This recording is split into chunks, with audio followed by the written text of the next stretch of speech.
وحشنا يا رسول الله يا سيدنا. الحمد لله رب العالمين. الحمد لله أحمده تعالى واستعينه واستهديه واسترشده، وأعوذ بالله من شرور أنفسنا ومن سيئات أعمالنا. من يهده الله فهو المهتدي، ومن يضلل فلن تجد له وليا مرشدا. وصل اللهم وسلم وبارك وأنعم على سيدنا محمد عدد ما أحاط به علمك وخط به قلمك وأحصاه كتابك. وارض اللهم عن سادتنا أبي بكر وعمر وعثمان وعلي، وعن الصحابة أجمعين، وعن التابعين وتابعيهم بإحسان إلى يوم الدين. وبعد، معاشر الإخوة الأفاضل أيها الأحباب الكرام، إن خير الحديث كلام الله تعالى، وخير الهدي هدي نبي محمد صلى الله عليه وسلم، وشر الأمور محدثاتها، وكل محدثة بدعة، وكل بدعة ضلالة، وكل ضلالة إلا وصاحبها في النار، أعاذنا الله وإياكم منها، آمين. أيها الأحباب الكرام، أيها المؤمنون، ونواصل مسيرتنا مع النبي صلى الله عليه وسلم وأعماله اليومية وما كان يصنع في يومه المبارك. Nous continuons toujours notre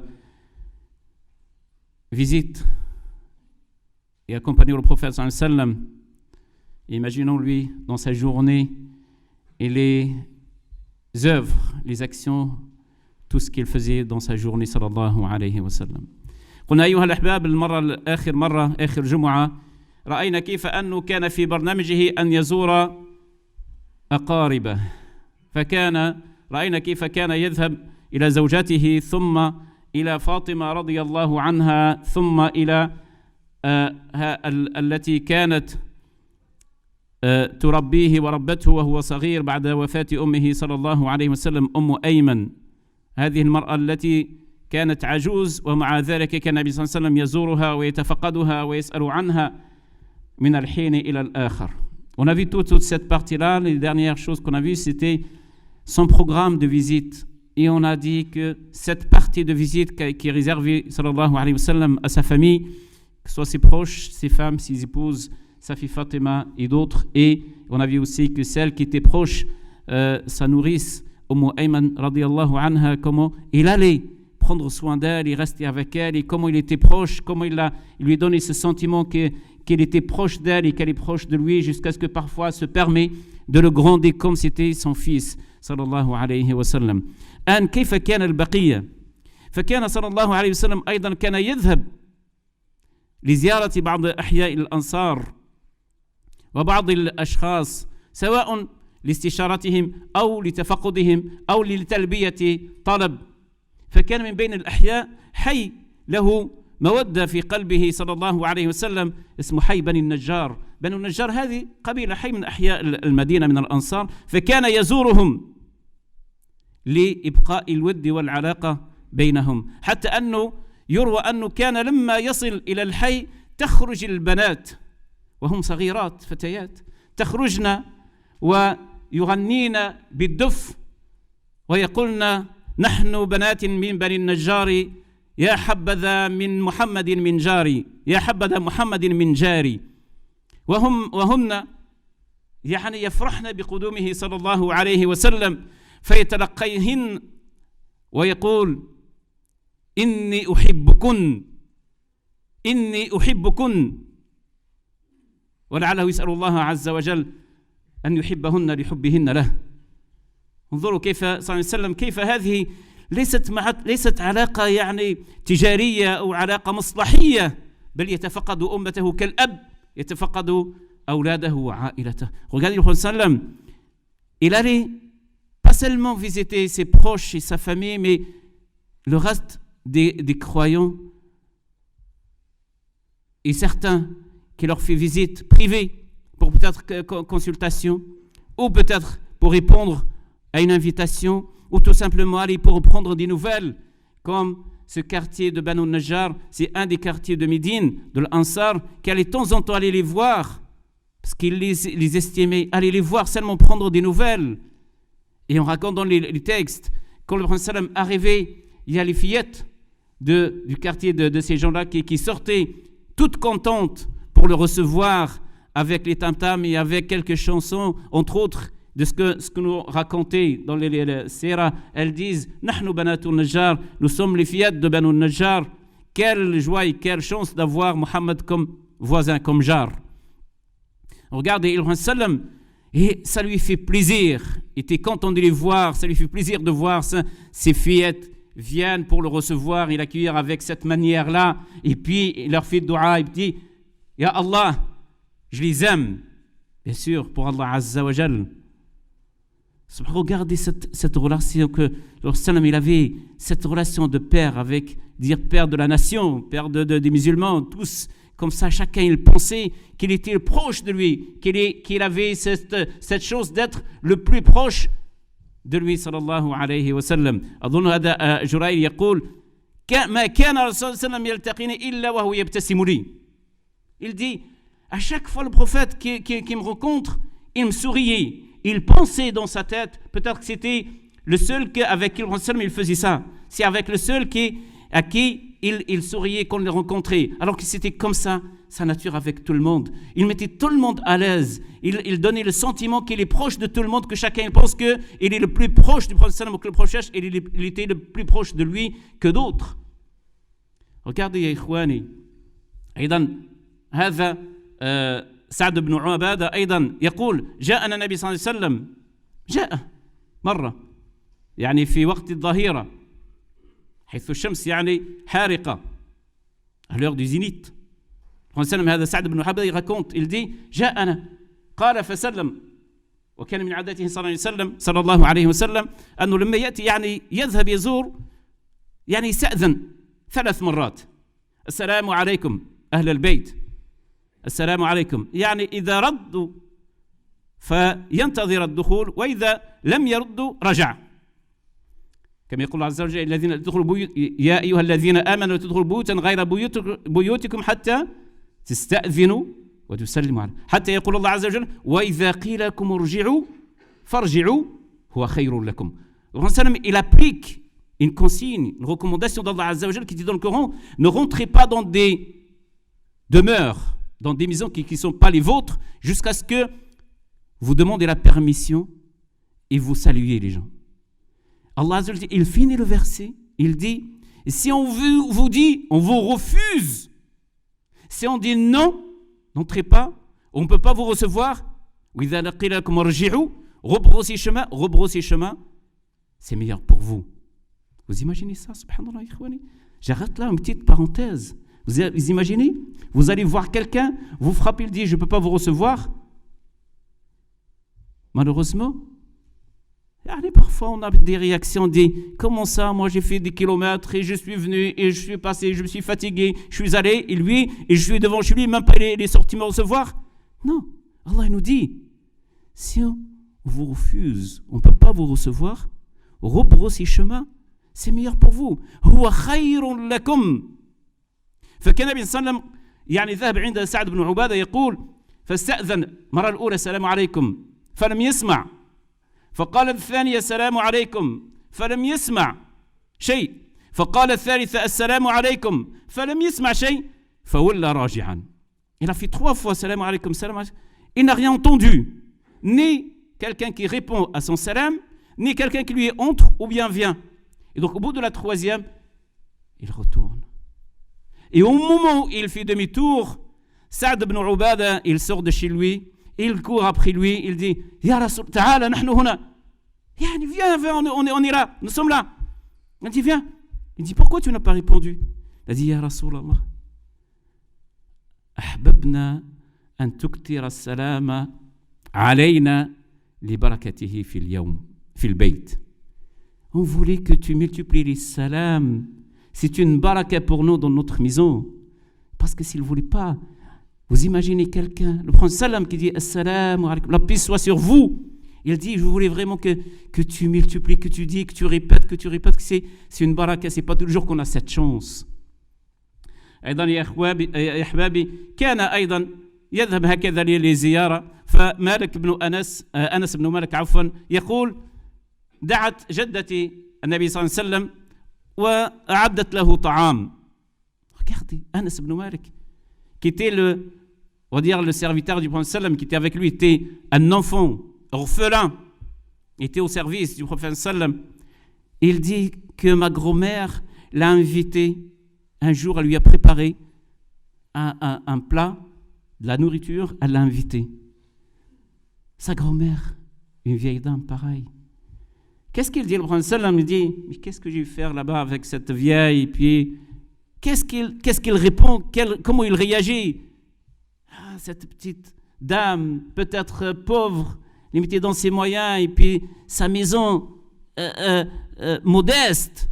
Mais malgré ça, le prophète sallam l'a dit, لبى الدعوة خلاص دعته يجيب الدعوة برغم قلنا أنه عنده من المشاغل ومن يعني وقته مملوء ومن الالتزامات والمسؤوليات وكذا لكن يجيب دعوة امرأة بسيطة فقيرة إلى بيتها ويذهب مع أنس يقول أحضرت لنا الطعام. Regardez, subhanallah. Le prophète sallam, il répond à l'invitation d'une vieille dame, qui est la grand-mère de Anas, malgré sa simplicité, sa modestie, sa maison peut-être qui n'était pas, voilà, une belle maison. C'était une dame simple, pauvre, humble. Le prophète sallam, elle a préparé quelque chose, ça lui fait plaisir d'inviter le prophète sallam. On ne sait pas c'était quoi, l'essentiel qu'il y avait de la nourriture, elle l'a invité. Et le prophète sallam dit à Anas, viens, on va aller voir ta grand-mère puisqu'elle nous a invités. Elle a préparé un petit plat. قال Anas, فأكلنا. Et quand ils ont fini, le prophète sallam, il voulait faire un cadeau. Regardez, mais ce que je vous raconte, les frères, ça fait de la chair de poule, mes frères. Subhanallah, le prophète sallam, il vient comme ça, mais il rentre dans la maison et puis à la fin, il veut faire un cadeau à cette dame, à cette maison, à cette famille modeste. يقول تعالوا أصلي بكم تعالوا أصلي بكم. Quel beau cadeau.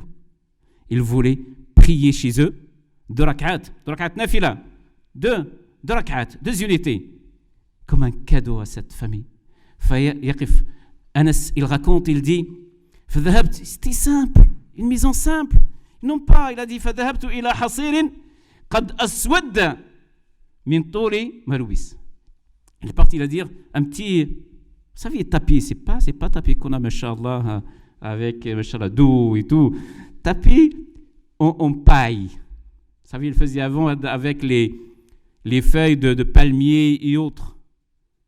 Un tapis en paille. Il a dit, tellement été usé, qu'il est devenu noir. Il a dit, je suis allé vers ce tapis-là. Il a dit, je l'ai un petit peu nettoyé, rincé avec un peu d'eau, et puis je les mets devant le prophète sallam pour qu'il prie sur le tapis. Il va voir peut-être eux, ils n'avaient rien, ils prient par terre, et lui, sa grand-mère. Et le prophète sallam, il a fait 2 rak'at comme cadeau, mashallah, pour cette mise. Pareil, un autre raconte, Anas, il dit, دعانا النبي صلى الله عليه وسلم فارسي. لكن هذه القصة سبحان الله إنسان لكن مؤمن مش فقط سلمان الفارسي كان واحد آخر يعني فارسي قال فارسي يحسن الطعام يحسن طهي الطعام. C'est quelqu'un qui avait le don de bien cuisiner. Il cuisinait bien. Il a invité le prophète صلى الله عليه وسلم. هل أجابه؟ وهذا كان عادة الأجانب يعني هذول الفارسيين وغيرهم والحبشيين كانوا من صنف العبيد عند العرب. Ils étaient comme des esclaves. Il était quelqu'un de simple. Peut-être il était un esclave ou un serviteur dans une famille. Il voulait inviter le prophète sallam parce qu'il avait, mashallah, il voulait préparer un bon plat pour le prophète sallam. يعني نرى هذه كيف صنع النبي صلى الله عليه وسلم. نرى في الخطبة الثانية يقول قولي هذا واستغفر الله لي ولكم وهو الغفور الرحيم.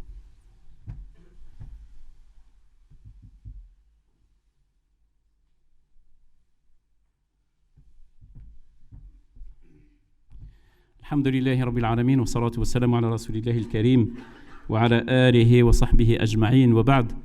أيها الإخوة الأفاضل, قال أنس, يعني أنس qui était, on a dit, le serviteur du prophète sallam, il dit, voilà, il y a quelqu'un, on va dire, Pharisi, un Perse.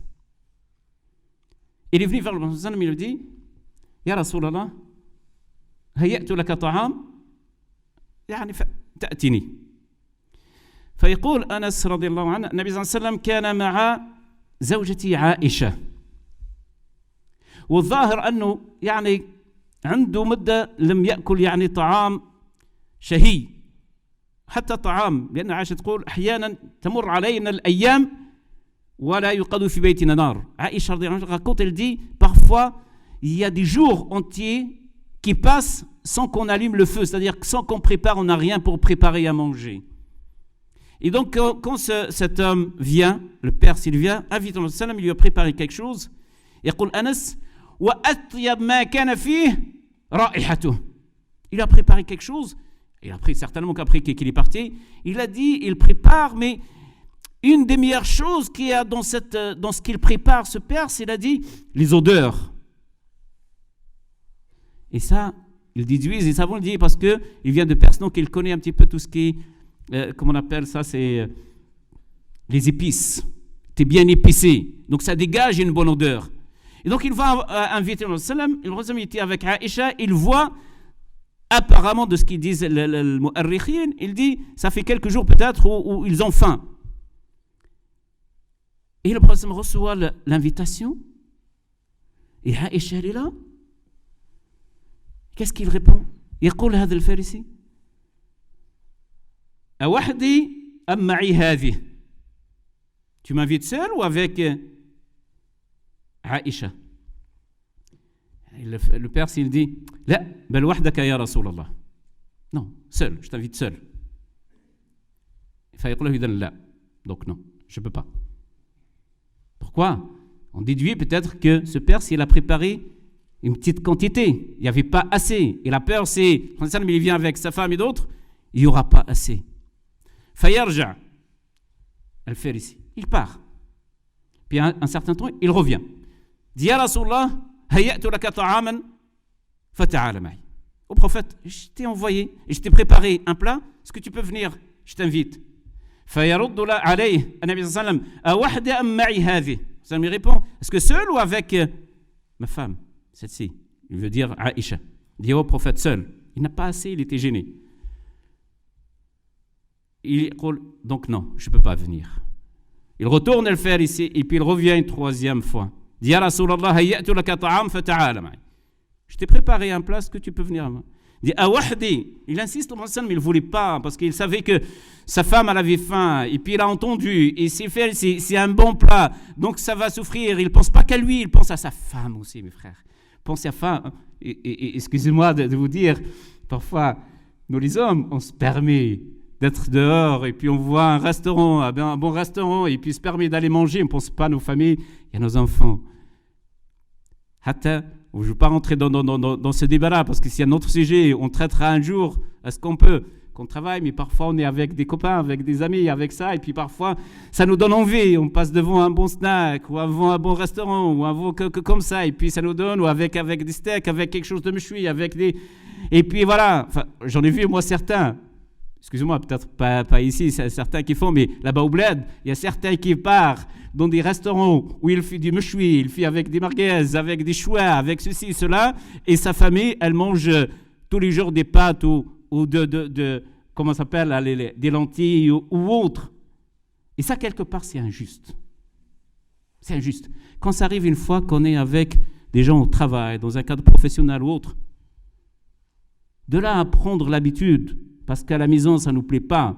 Nous, hommes, on a les moyens, on a l'argent, on a la poche pleine.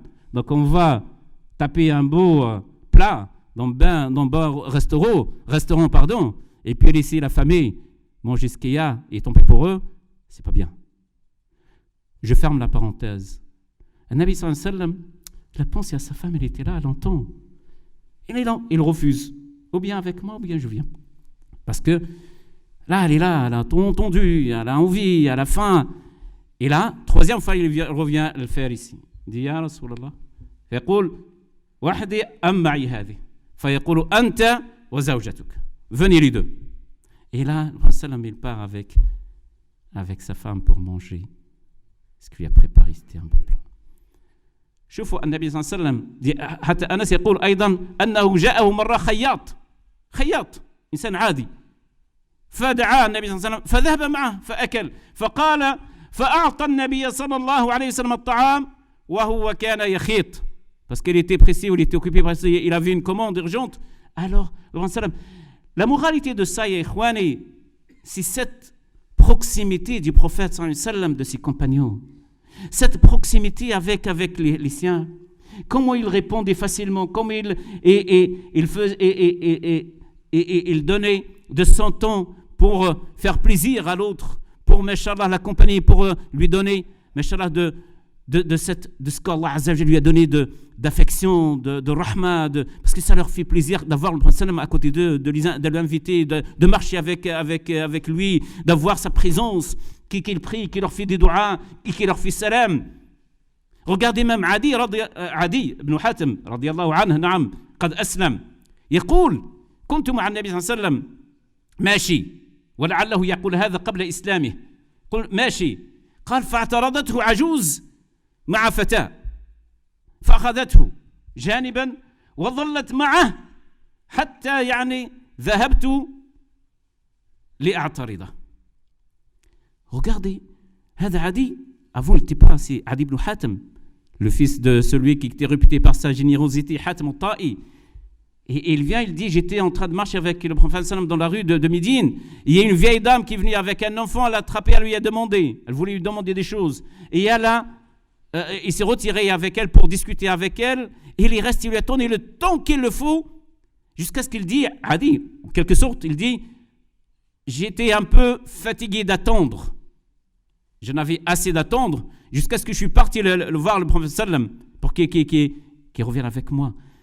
Même une femme, une vieille dame, peut-être qui la connaît pas, et qui est ça, mais lui donne ce haqq, ce respect, cette considération, et qui reste avec elle pour répondre à ses demandes, ou répondre à ses questions, ou peut-être lui apporter un éclairage sur quelque chose, sur un problème, ou apporter de la consolation, parce qu'elle a une épreuve. Et c'est ça, ya ikhwani. هذا كان النبي صلى الله عليه وسلم. Mais c'est pas seulement ça, il va visiter sa famille, ses compagnons, il répond l'invitation, mais aussi il sort comme ça pour prendre soin que tout va bien dans la communauté, qu'il n'y a pas de problème. Il demande de leur ce qu'ils ont, ce qu'ils font, comment ils traitent, comment ils se comportent. Et on raconte que le prophète sallam est sorti une fois dans un marché. Il a trouvé un marchand il y avait de la nourriture. Et puis il a mis la main dans le sac pour voir. Et au moment où il met la main dans le sac, au fond, sa main, elle a touché quelque chose d'humide. Il le sort. Il dit au marchand, Ma hadha? C'est quoi ça, ce balal, cette humidité au fond du sac? Il a dit, Ya Rasulallah, asabathu as-sama'. La pluie, il y avait de la pluie tombée. Il a dit, فقال هلا وضعته فوق حتى يراه الناس من غش فليس منا. Il a dit, pourquoi tu l'as pas mis? Il a dit au prophète, il y a la pluie qui est tombée. Il a dit, pourquoi tu l'as mis au fond? Pourquoi tu l'as pas mis au-dessus pour que les gens le voient et qu'ils prennent connaissance qu'il était touché? Et il a dit, celui qui triche ne fait pas partie de notre communauté. Comment le Sallam il a enseigné? Et ça, c'est parmi les choses qu'il faisait et qui remplissaient sa journée. Qu'Allah Azza wa Jal nous montre la voie et donne-nous la foi pour suivre le modèle du prophète sallallahu alayhi wa sallam. نسأل الله عز وجل أن يوفقنا لاتباع سنة نبينا وحبيبنا محمد صلى الله عليه وسلم لنقتفي أثره ونستنى بسنته ولنموت على ملته ولنحشر في زمرته. اللهم يا ربي علمنا ما ينفعنا وانفعنا بما علمتنا وزدنا علما. اللهم اجعلنا من أحباب حبيبك محمد صلى الله عليه وسلم ومن أتباعه ممن يستنون بسنته ويقتدون بأثره. اللهم نسألك أن تجعل خير أيامنا يوم أن نلقاك وخير أعمالنا خواتمها. اللهم أختم الباقيات الصالحات أعمالنا. اللهم زينا بزينة القرآن واحلنا بحلية الإيمان. اللهم يا الله يا الله أحينا مسلمين وأمتنا مسلمين وابعثنا مسلمين، لا مبدلين ولا مغيرين، لا فاتنين ولا مفتونين، برحمتك يا أرحم الراحمين يا رب العالمين. عباد الله، إن الله يأمر بالعدل والإحسان وإيتاء ذي القربى وينهى عن الفحشاء والمنكر والبغي يعظكم لعلكم تذكرون، ولذكر الله أكبر والله يعلم ما تصنعون. سبحان ربك رب العزة عما يصفون وسلام على المرسلين والحمد لله رب العالمين. وقوموا إلى صلاتكم يرحمكم.